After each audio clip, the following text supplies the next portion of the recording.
Follow करता था, काफ़ी ऑथेंटिक खबरें जैसे रिजल्ट आदि के बारे में आप बताते रहते थे, तो अच्छा चैनल आपका है। बहुत सारी चुनौतियां थी, किस तरह से सिलेबस होता है, क्या होता है। शुरू में मुझे याद है सबसे पहली बार मैंने एक समीक्षा अधिकारी का पेपर दिया तो मैं एक गाइड बुक ले आया था 200 पेज वाली।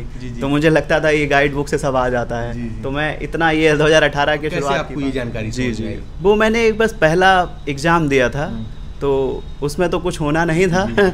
आज महसूस होता है कि कितना एक नौसखियापन या बचकानापन था कि उस गाइड बुक के भरोसे बस एग्ज़ाम को होती हैं। जो तथ्यात्मक चीज़ें हैं उनमें थोड़ा आप महारत हासिल कर लें, क्योंकि पीसीएस की परीक्षा जो है वो बिना फैक्ट के, या इवन मैं कहूँगा कुछ चीज़ें आपको रटनी पड़ेंगी, तो आप उनको रटें। नमस्कार दोस्तों, यूपीपीएससी डेली न्यूज में आप सभी लोग का स्वागत है। दोस्तों हमारे सामने विशाल गुप्ता सर बैठे हैं, जिनका यूपीपीसीएस में 49वीं रैंक पे डिप्टी एसपी के पद पे चयन हुआ है। सबसे पहले तो यूपीपीएससी डेली न्यूज परिवार तरफ से सर को बहुत ढेर सारी बधाई और शुभकामनाएं देते हैं। थैंक यू सर, बहुत बहुत धन्यवाद। सर जानना चाहेंगे आपका जो एजुकेशनल बैकग्राउंड है वो क्या है? जी, मेरी जो पूरी शिक्षा है 12th तक की, वो पूरी हिंदी मीडियम में हुई है। मैं गृह जनपद मेरा हरदोई है और मैंने अपनी 10वीं 12वीं वहीं से आदर्श राष्ट्रीय इंटर कॉलेज है, वहाँ से पूर्ण की है मैथमेटिक्स के साथ में। अच्छा। और उसके उपरांत मैंने बीएससी किया है जेएफ कॉलेज शाहजहाँपुर से, जो बरेली यूनिवर्सिटी से संबद्ध है। अच्छा। और उसके उपरांत मैंने एमए किया है हिंदी में। तो ये मेरी सच्ची एजुकेशन है जी। अच्छा। सर जानना चाहेंगे कि आपका जो ऑप्शनल था और माध्यम वो कौन सा रहा पीसीएस में? जी, मेरा माध्यम हिंदी माध्यम है और मेरा ऑप्शनल जो है वो हिंदी साहित्य था। अच्छा। सर आपका ये कौन सा मेंस के लिए अटेम्प्ट था, कौन सा इंटरव्यू के लिए अटेम्प्ट? जी, ये मेरा पहला ही मेंस था और पहला ही इंटरव्यू था। अच्छा। सर कब आपने सोचा कि आपको सिविल सर्विस की तैयारी में जाना? आपने किसको देख करके मोटिवेट हुए थे अपने जीवन में कि आपको सिविल सर्विस की ही तैयारी करनी है? जी, मैंने जो है लगभग 2018-19 के आसपास से, 2019 से ही मैं कहूँगा कि जब मेरी एमए पूर्ण हुई थी, उसके उपरांत से मैंने इस तैयारी में अपना रुझान शुरू किया और सक्रिय रूप से तैयारी शुरू करी। और जहाँ तक सिविल सेवा में आने का जो एक मोटिवेशन था, वो एक जो हम मध्यवर्गीय लोग होते हैं उनका एक मोटिवेशन यही होता है कि अपने आप को एक बेहतर जीवन देना और अपने परिवार को एक अच्छा स्तर प्रदान करना। सबसे बड़ा मोटिवेशन तो यही था। दूसरा मोटिवेशन एक ये भी होता है कि आप अपने ज्ञान और अपनी क्षमताओं से सोसाइटी को कुछ दे पाएँ एक्टिवली। तो ये मेरी मोटिवेशन थी कि मैं कुछ अपना योगदान दूं समाज के विकास में। सर आपको तैयारी के दौरान कौन कौन सी कठिनाइयों का सामना करना पड़ा अपनी पढ़ाई को लेकर? जी देखिए, एक छोटे शहर से हूँ मैं, हरदोई से ही, और हमारे वहाँ पर ख़ास तौर पे ये केंद्रीय हमारा उत्तर प्रदेश में आता है ये पूरा क्षेत्र। तो यहाँ पर शिक्षा का उस तरह से बहुत माहौल नहीं है। शिक्षा के बाद जो प्रतियोगी परीक्षाएं होती हैं उनके लिए भी गाइडेंस काफ़ी कम होता है। जिला स्तर पे तो इस तरह की कोई व्यवस्था नहीं है कि आप पीसीएस आदि की तैयारी कर सकें। तो शुरू में ये बहुत सारी चुनौतियां थी, किस तरह से सिलेबस होता है, क्या होता है। शुरू में मुझे याद है सबसे पहली बार मैंने एक समीक्षा अधिकारी का पेपर दिया तो मैं एक गाइड बुक ले आया था 200 पेज वाली। तो मुझे लगता था ये गाइड बुक से सब आ जाता है। तो मैं इतना, ये 2018 के शुरुआत की बात है। नमस्कार दोस्तों, आप सभी लोगों से प्रतिज्ञा दिवस के उपलक्ष्य में एक महत्वपूर्ण जानकारी शेयर करनी थी, जहां आप सभी लोग को मिलेगा स्पेशल डिस्काउंट हमारे कूपन कोड के साथ साथ ही प्रतिज्ञा दिवस के उपलक्ष्य में भी। दोस्तों आपसे शेयर करना चाहेंगे कि पीडब्ल्यू ने स्टूडेंट की हाई डिमांड को देखते हुए फाउंडेशन बैच लॉन्च कर दिया है। यदि आपका सपना है पीसीएस अधिकारी बनने का और आपने अभी तक अपनी तैयारी शुरू नहीं की है, तो मुझे लगता है इससे अच्छा मौका आप नहीं मिलेगा अपनी तैयारी शुरू करने का। बहुत कम समय में पीडब्ल्यू ने आइकॉन लिस्ट में अपना नाम बनाया। क्यों? क्योंकि वहां काफी संख्या में छात्रों की विश्वसनीयता व सफलता जुड़ी है। पीडब्ल्यू के साथ जुड़ने पर सफलता निश्चित है। पीडब्ल्यू अब ओनली आईएएस के साथ मिलकर आपके लिए लेकर के आया न्यू बैचेस सक्षम 3.0 बैच, जहां आपको test series, mentorship, PDF, magazine, study material, class notes, DPP और बहुत कुछ, जहां आपको कंप्लीट तरीके से 69वां बीपीएससी और 2024 यूपीपीएससी की तैयारी करवाई जाएगी सिर्फ 3,999 रुपए में, जिसकी स्टार्टिंग डेट है 1 जून 2023 से एंड डेट है 31 दिसंबर 2024। दोस्तों सक्षम 3.0 के विषय में बताने का मुख्य उद्देश्य सिर्फ इतना है कि अफोर्डेबल प्राइस में इंडिया की बेस्ट फैकल्टी के साथ आप सभी लोगों को पढ़ने का मौका प्राप्त होगा। दोस्तों फाउंडेशन कोर्स ही वो कोर्स होते हैं जहां आपको बेसिक से एडवांस तक समझाया जाता है, यानी फाउंडेशन कोर्स से ही आपकी तैयारी संपूर्ण रूप से हो पाती है।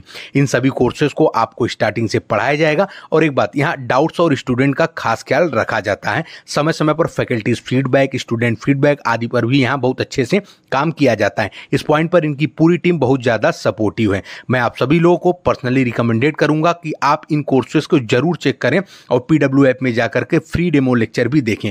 और दोस्तों, जो भी इन कोर्स को करते हैं परचेस, उनके लिए हमारी तरफ से दिए गए कूपन कोड जो स्क्रीन पे दिख रहा है PST009 यूज करने पर मिलेगा स्पेशल 999 रुपए तक का डिस्काउंट। तो देर किस बात की, विजिट करें डिस्क्रिप्शन बॉक्स में, कोर्स लिंक व कूपन कोड है दोनों। दोस्तों, PW की कुछ BPSC के लिए हिंदी माध्यम और इंग्लिश माध्यम के लिए बुक्स हैं। मैं आप सभी लोगों को बताना चाहूंगा, इंग्लिश माध्यम में जो बुक है उनकी वो है एंशिएंट एंड मेडुअल, संपूर्ण एंशिएंट एंड मेडुअल हिस्ट्री, और BPSC के लिए संपूर्ण इंडियन पॉलिटी, BPSC के लिए इंग्लिश मीडियम में संपूर्ण इंडियन इकोनॉमी, BPSC के लिए संपूर्ण जनरल साइंस है। ये इंग्लिश माध्यम में। इनकी हिंदी माध्यम में जो बुक अवेलेबल है हिंदी माध्यम के लिए प्राचीन एवं मध्यकालीन इतिहास BPSC के लिए, PW की BPSC की भारतीय अर्थव्यवस्था और PW की BPSC संपूर्ण भारतीय राज्य। तो दोस्तों, डिस्क्रिप्शन बॉक्स में लिंक है, अभी विजिट करें। तो उसके बाद मुझे पता चला नहीं, ऐसा नहीं होता है। हर एक विषय की एक प्रॉपर बुक होती हैं, उनकी एक मानक पुस्तकें हैं, NCERTs हैं, उनकी अधिक तैयारी है, तब आप उस विषय में पारंगत बन पाते हैं। तो इस तरह से फिर धीरे धीरे मैंने अपनी रणनीति बनाई, जो NCERT की पुस्तकें हैं उनसे बेस बनाया, और जो स्टैंडर्ड किताबें हैं सभी जैसे जानते हैं, तो उन सब किताबों को आधार बना के मैंने फिर तैयारी आरम्भ करी। सर, आपने कहीं कोचिंग करी? जी, कोचिंग मैंने PCS के लिए ऐसा कोई कोचिंग नहीं की थी, लेकिन मैंने जो है सिविल सर्विसेज के लिए, UPSC के लिए मैंने दिल्ली में एक संस्था है आर्य प्रतिभा विकास संस्थान, तो उनके यहाँ पे मैंने एक निःशुल्क कोचिंग की थी वहाँ पे। अच्छा सर, जानना चाहेंगे कि आपकी सफलता में सबसे बड़ा योगदान किन किन लोगों का रहा? देखिए, मेरा ऐसा मानना है कि जो सफलता होती है उसमें आपका योगदान काफ़ी कम प्रतिशत होता है, आपसे जुड़े लोगों का योगदान बहुत ज़्यादा होता है।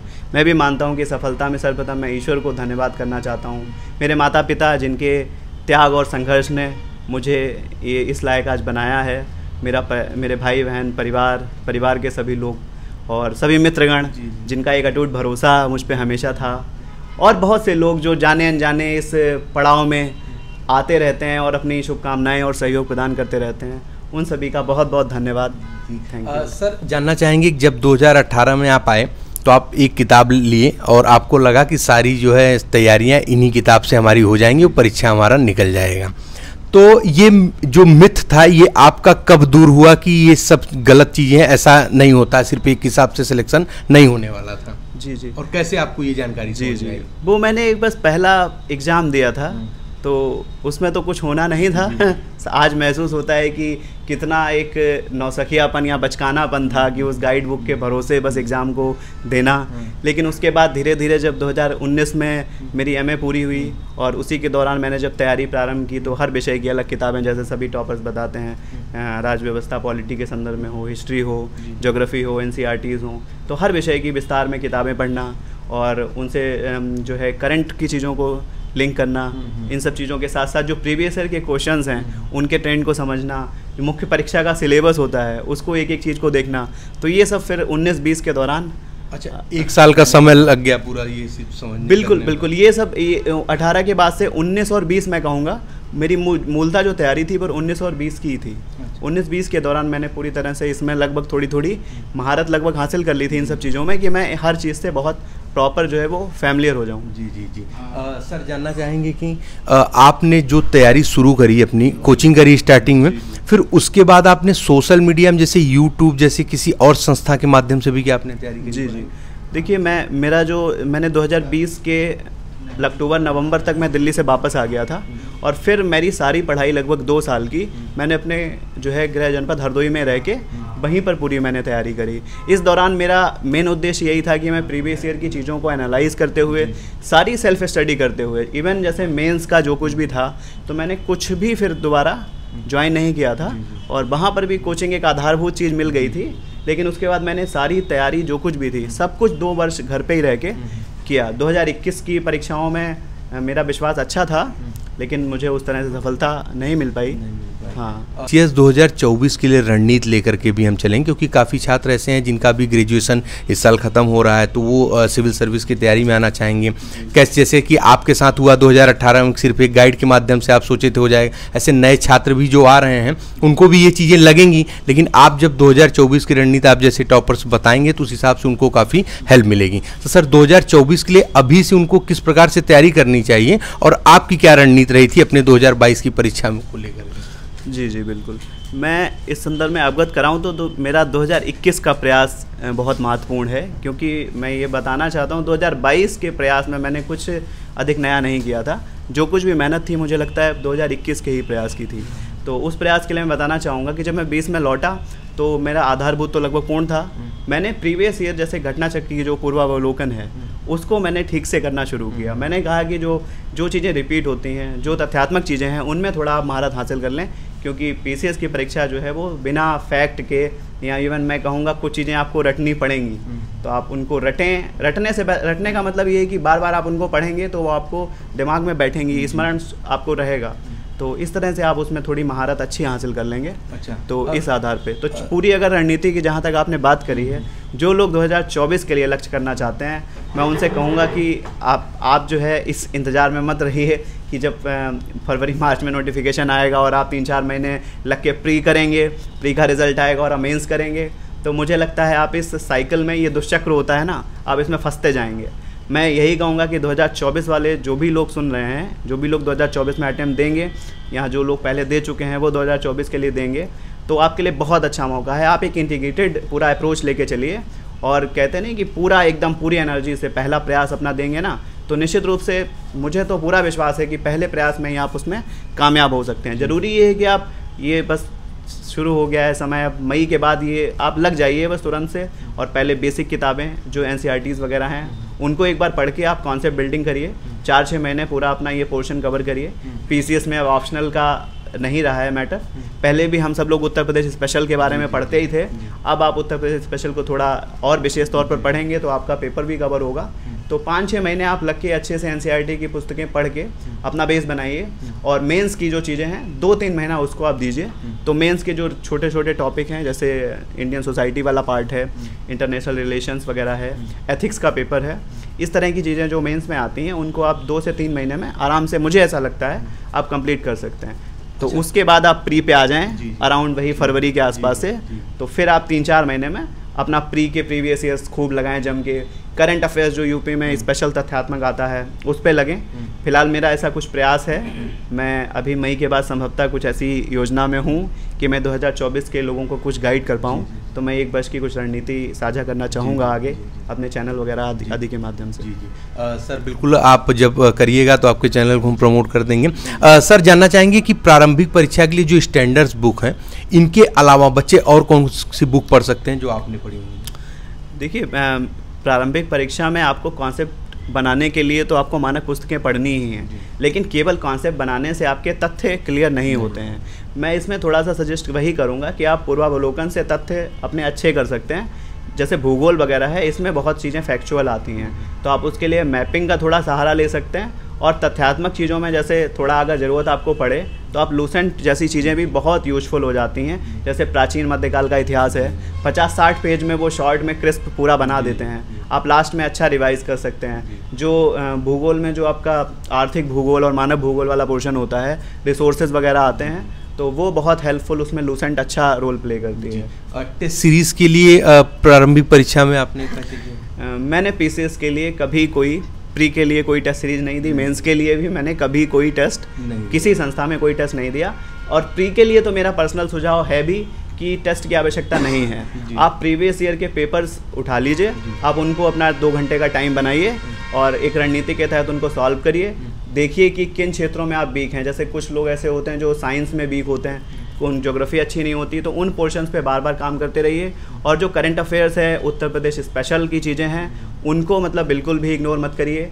मैंने 19-20 में कैजुअल लिया था इनको, तो आप उसको बिल्कुल कैजुअल मत लीजिए। जो स्पेशल चीज़ें हैं उत्तर प्रदेश की, उनको अच्छा कवर करें। एक नहीं 2 बुक अगर मिल जाएँ तो उनसे करें। प्लस जो करंट अफेयर्स है यूपी के लिए, उसके लिए आप काफ़ी सारी अच्छी मैगजीन आती हैं घटना चक्र वगैरह की, तो उसको आप फॉलो कर सकते हैं। सर जानना चाहेंगे कि मेंस के लिए नोट्स बनाते समय हमको किन किन बातों का ध्यान रख के चलना पड़ेगा? जी देखिए, क्या है कि मेंस के लिए जब आप नोट्स बनाएं तो एक चीज़ बहुत अच्छे से ध्यान रखें, उसमें आपको बहुत सारी एक गाथा नहीं लिखनी होती है, थोड़ा संक्षिप्त होना चाहिए, क्योंकि मेंस में आपको जो आंसर लिखना होता है बहुत 200-250 वर्ड्स मैक्सिमम होता है। तो उतना कंटेंट आपके पास हो, बस एक बेसिक सा चीज़ें आपके पास हों। कोशिश करिए कि टॉपिक्स जो भी हैं उन पे अगर आप कुछ इंट्रो, अगर थोड़ा सा आप बहुत अच्छा इंट्रो तुरंत नहीं बना पाते हैं, जैसे मेरा पर्सनल मैं बताऊं आपको, मुझे थोड़ा इंट्रो कंक्लूजन बनाने में ज़्यादा इश्यूज़ नहीं आते थे, मैं थोड़ा जल्दी से कोई ना कोई कीवर्ड से सोच लेता था। लेकिन अगर मैं आप बिगिनर्स लोगों को ये सलाह ज़रूर दूंगा कि आप मेंस के जो पूरे सारे टॉपिक्स हैं 4 पेपर्स के, और अब तो 2 पेपर्स और बढ़ रहे हैं 5-6, इन सब पे आप कम से कम हर आपके जो टॉपिक है ना उस पर थोड़ा सा इंट्रो और कुछ कंक्लूज़न आपके पास हो, तो वो आपके आंसर को उस कम टाइम में आर्टिकुलेट करने में आसानी होगी। जी सर। सर आपसे जानना चाहेंगे कि आपके हिसाब से यूपीपीसीएस की तैयारी करने में मैक्सिमम कितना समय एक सीरियस छात्र यदि दे दें तो उसका सिलेक्शन निश्चित है? आपकी जो बताई हुई रणनीति है, और लगभग यही रणनीति तो सही रणनीति है, जब तैयारी करे आदमी तो कितना कम से कम समय, कितना मैक्सिमम समय दे दे हो जाए उसका सिलेक्शन? देखिए, ये जो सवाल आपने पूछा बहुत सब्जेक्टिव टाइप का सवाल है ये। कई बार ऐसी चीज़ें होती हैं, बहुत लोग ऐसे हैं, बहुत भाग्यशाली लोग, मैं कहूँगा भाग्यशाली, मैं बिल्कुल कहूँगा कि कुछ लोग हैं, आते हैं, अपने एफर्ट्स देते हैं और पहली दूसरी बार में अच्छी सफलता अर्जित कर लेते हैं, और कुछ लोग ऐसे भी होते हैं जिनको थोड़ा सा वक्त लग जाता है। तो मैं ये बिल्कुल नहीं कहूँगा कि वो लोग मेहनत नहीं करते हैं, लेकिन कई बार बहुत सारे फैक्टर्स ऐसे होते हैं कि मिल के चीज़ें होती हैं। जैसे मैं बताऊँ पर्सनली, मेरा ये चौथा प्रयास था, पिछले 3 प्रयासों में मेरा प्री भी नहीं हुआ था। जी। और जब ये प्री का रिज़ल्ट आया, मुझे याद है 12 जून को पेपर हुआ था इसका, और 27 जुलाई को रिज़ल्ट आया था। उस दौरान तक अराउंड 45 दिन में मेरी कोई ख़ास पढ़ाई नहीं थी, क्योंकि मैं 3 बार से मेरा प्री नहीं हो रहा था, थोड़ा मैं अनएक्सपेक्टेड था। लेकिन जब 60 दिन बचे तो मैंने कहा कि अब तो 60 दिन हैं, खुद को झोंक देते हैं। पढ़ा तो पहले था, बस 60 दिन में चीज़ों को थोड़ा आर्टिकुलेट किया। पेपर्स प्रीवियस ईयर के 4-5 साल के जो 4 साल के सवाल हैं 18 से 21 वाले, उन सबको लिखने की कोशिश करी, रिविजन्स किए। तो ये चीज़ है। तो इसी संदर्भ में मैं कहूँगा कि मैक्सिमम और मिनिमम जैसा कोई रूल नहीं है। एक चीज़ मैं गारंटी से इंश्योर कर सकता हूँ कि आप अपना बेस्ट दीजिए। एक साल या जो 10-12 महीने का समय होता है, इस दौरान आप तैयारी को अच्छे से कर लीजिए, तैयारी में महारत हासिल कर लीजिए। प्री मेंस जो भी पूरा सिलेबस है उसको अच्छे से कंप्लीट कर लीजिए, तो आपकी सफलता के चांसेस औरों की तुलना में बहुत अधिक बढ़ जाते हैं। आपको ये ना रहे कि आपकी तैयारी कहीं से अधूरी है, मतलब पहला प्रयास जो आपका हो वो पूरा 100% एनर्जी वाला होना चाहिए। मेरे साथ ऐसा हुआ था, मैंने पहला प्रयास 3 महीने पढ़ के दिया, अब उसमें कुछ नहीं होने वाला था। तो इस चक्र में ना फंसें, पहला प्रयास अच्छे से दें, तो कुछ कमी अगर रहती भी है तो दूसरी बार में आप और बेहतर कर जाएंगे। सर जानना चाहेंगे कि प्रारंभिक परीक्षा आपका 3 बार से नहीं निकल रहा था, तो जाहिर सी बात है कि अंदर थोड़ा सा डीमोटिवेट आप हुए होंगे, और पढ़ाई दरमियान अभी आप सेलेक्ट भी हो गए हैं, काफ़ी मेहनत करी आपने जो है, तो इस दरमियान जब आप डीमोटिवेट होते थे तो या तो फिर जैसे पढ़ाई मन नहीं लगता था, तो इंटरटेनमेंट बेस को लेकर के आप किधर अपना रुख करते थे? जी, मैं समझता हूँ, देखिए रचनात्मकता बहुत ज़रूरी है। केवल आप एक मोनोटोनस वे में एक ही चीज़ को नहीं हर समय कर सकते हैं, पढ़ाई। मेरा ये था कि एक तो पहली मेरी चीज़, मेरे माइंड में एक इस तरह का चीज़ रहता था कि मैथमेटिक्स में हम सेट और सबसेट पढ़ते हैं, तो मेरे मन में रहता था एक बड़ा सा सेट जो है वो पढ़ाई है, और उसके बीच में मैंने छोटे छोटे कॉलम बना लिए थे कि मुझे ये करना है, वो करना है। जैसे मैं 2 साल का थोड़ा बताऊं आपको, लगभग मुझे मैं सुबह से पढ़ता रहता था और दोपहर में मैं खाना बनाता था, तो मुझे खाना बनाना भी अच्छा लगता था। तो मुझे ऐसा लगता था ये एक मेरे लिए इंटरटेनमेंट हो जाता है, और मुझे लगता है सारे प्रतियोगी छात्रों के लिए ये एक बहुत इंटरटेनमेंट वाला सब्जेक्ट होता है। इसके अलावा जो रचनात्मक थोड़ा कुछ लिखना, मैं कुछ लघु कथाएँ वगैरह कविताएँ भी लिखता हूँ, तो ये मेरा थोड़ा इंटरटेनमेंट होता था। इसके अलावा जो सिनेमा है, रीजनल सिनेमा, खास तौर पे तमिल, तेलुगु, ये सब मैं सबटाइटल के साथ काफ़ी देख लेता था, तो इन सब चीज़ों में मुझे काफ़ी रुचि रही, और ये इंटरटेनमेंट का मेरा साधन था। सर आपका बहुत बहुत धन्यवाद कि आपने इतना कीमती समय हमारे चैनल के लिए दिया है, और आगे भविष्य के लिए बहुत ढेर सारी शुभकामनाएं। बहुत बहुत थैंक यू। और मैं आपके चैनल के माध्यम से भी सभी व्यूअर्स को भी ये धन्यवाद देना चाहता हूँ कि आप लोग जो हैं एक अच्छा मंच प्रोवाइड करते हैं हम लोगों को, ताकि हम प्रतियोगी छात्रों को अपनी यात्रा के बारे में बता सकें, ताकि नए लोग अच्छा सीख सकें। जी सर, एक प्रश्न हमारा ये भी छूट रहा था कि क्या हमारा channel UPPSC daily news channel follow करते थे न्यूज़ को? जी बिल्कुल बिल्कुल, मैं आपका चैनल फॉलो करता था। काफ़ी ऑथेंटिक खबरें जैसे रिजल्ट आदि के बारे में आप बताते रहते थे, तो अच्छा चैनल आपका है। चलिए सर, बहुत बहुत धन्यवाद सर। तो जी हाँ दोस्तों, जो भी चैनल पर नया हो चैनल को सब्सक्राइब करने के साथ साथ बेल आइकन जरूर प्रेस कर दें, ताकि उत्तर प्रदेश लोक सेवा आयोग और अन्य भर्ती विभाग की तरफ से कोई भी महत्वपूर्ण अपडेट हो आप सभी लोगों से मिस ना होने पाए। दोस्तों हमारा टेलीग्राम चैनल, जिसका डिस्क्रिप्शन बॉक्स में लिंक दे देंगे, यूपीपीएससी डेली न्यूज़, वहाँ पर जुड़ जाएं, क्योंकि वहाँ पे पीसीएस 2021 बैच के तमाम अधिकारी और पीसीएस 2022 बैच के भी तमाम अधिकारी जुड़े हुए हैं। निःशुल्क आप सभी लोगों के लिए शिक्षा प्रोवाइड कर रहे हैं। चलिए मिलते हैं अगले वीडियो में, तब तक के लिए जय हिंद, जय भारत, नमस्कार।